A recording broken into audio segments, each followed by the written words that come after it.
I was given the following information. There are some who believe that by trying to raise their vibrations as a group to a given pitch, we would come in for a contact. Your people must understand it will do little good to send through vibrations to bring us.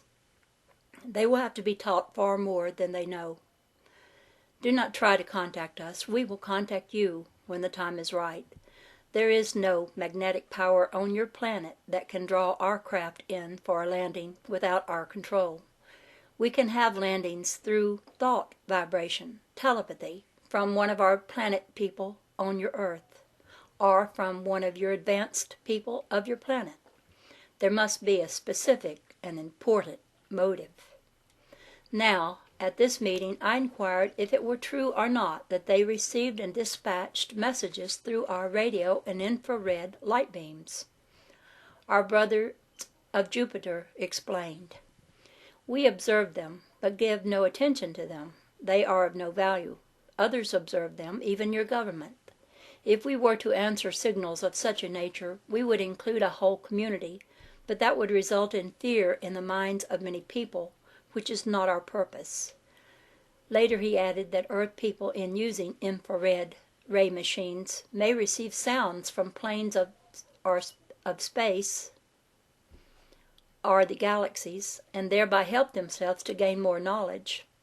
As for sending messages through our instruments, which utilize artificial power, they would be put out of commission because of the natural power of space that our brothers use. It was on this contact with the lady of Pluto, the brother of Jupiter, and the lady of Jupiter, escorted me to within 8 or 10 feet of a small, majestic craft, some 60 feet in diameter.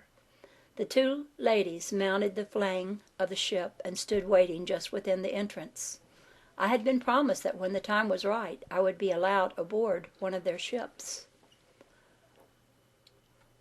When this would be, I did not know, and I was thinking my brother was dismissing me when he addressed me, saying, "You may go now." As I hesitated, he took hold of my hand, and, to my surprise, he led me to the ship. It was difficult to believe that this amazing thing was at last happening to me. As I walked up the flange and through the open doorway, we entered what could be called a small entrance room, and proceeded through an arched doorway into a rose-lit room, neatly furnished with furniture the shape of which is similar to ours, but the material and finish is unlike anything I am familiar with. I could not determine the exact colors due to the rosy light, the source of which was not evident, though the room was evenly lighted. I was permitted to remain but a few minutes, and it was with the greatest reluctance that I departed. One night several weeks later I felt the urge to look out of the window. On raising up on one elbow, I saw what I thought to be 3 stars grouped very closely together. I was wondering how they could appear so close when they moved, first one, then the other one. Their color changed to yellow-orange. The 3 moved to a position below the moon where they circled what appeared like a blue-white star. All hung motionless for 4 or 5 minutes, then sped away, quickly disappearing. About 15 minutes later I was contacted by the inner voice by a brother who had contacted me some months previously. The vibrations were unusually powerful as they had been before, every word filled with compassion and love and understanding. However, this time I was able to withstand his high thought frequency much better, although I was so overwhelmed the other time that when he left me with his blessing I beseeched him to come back. I am not ashamed to admit that at that moment I would have given my life to go with him. The nature of these 2 messages would be non-consequential to my readers. I have also learned there are some things I must retain in the confidence of my memory. About 5 weeks more elapsed, and then our brother of Jupiter came and invited me to accompany him. I was astonished at the sight of the softly glowing, immense, hovering craft we approached, which must have been all of 400 feet in diameter. It loomed before us, a fabulous, gigantic disk with a beveled dome, its magnitude greater than mere words. Either instruments within the ship registered our approach, or else a telepathic message announced us, for when within a dozen steps from it, it tilted so that we took about a 12-inch step up onto the flange.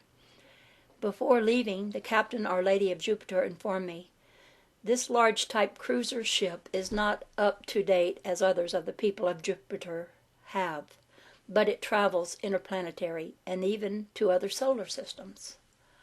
As on the smaller ship, we stepped first into an entry room, illuminated with a soft light. From here we entered a room wherein the lady of Jupiter awaited us, seated behind a desk. A lambent, lavender-tinged light filled the room, blending the colors of everything into the same soft, diffused hue, but of lighter and darker shades.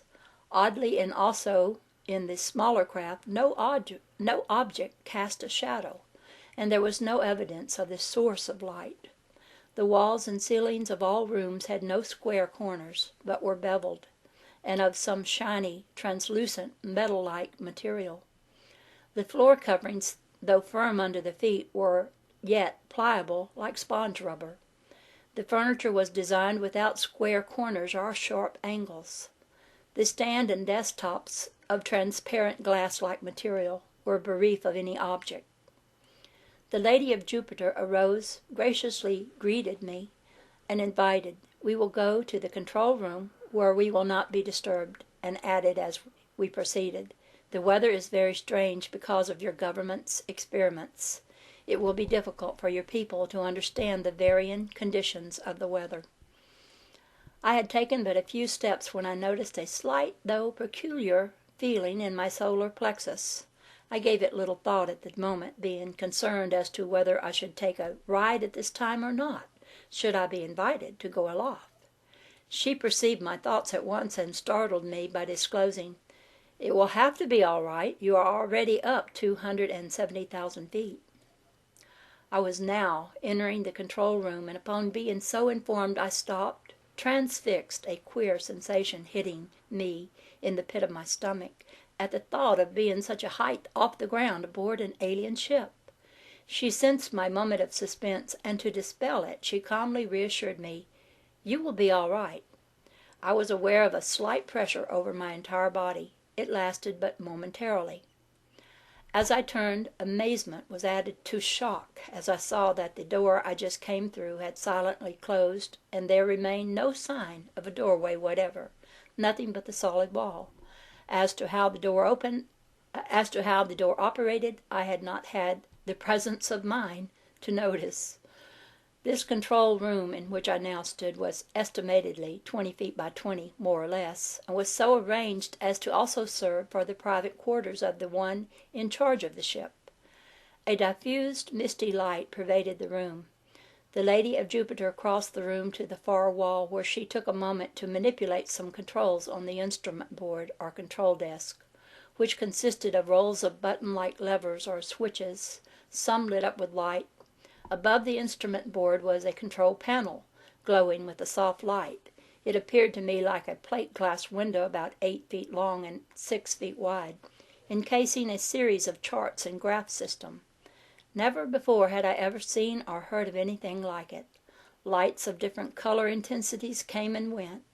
These graphs and their flashing color intensities registered and indicated altitude, direction, rate of speed, atmospheric conditions, approaching objects, even to radio, and all types of messages transmitted on Earth. Referring again to the instrument board, I would say it was possibly 10 feet long. In front of this instrument board, and extending on adjustable arms from below the board itself, were 3 swivel, buck-like seats, with backs that would reach to just below a person's shoulder blades for comfortable back support. Situated at the left end of the board in a tilted position was a round lens about 2 feet in diameter,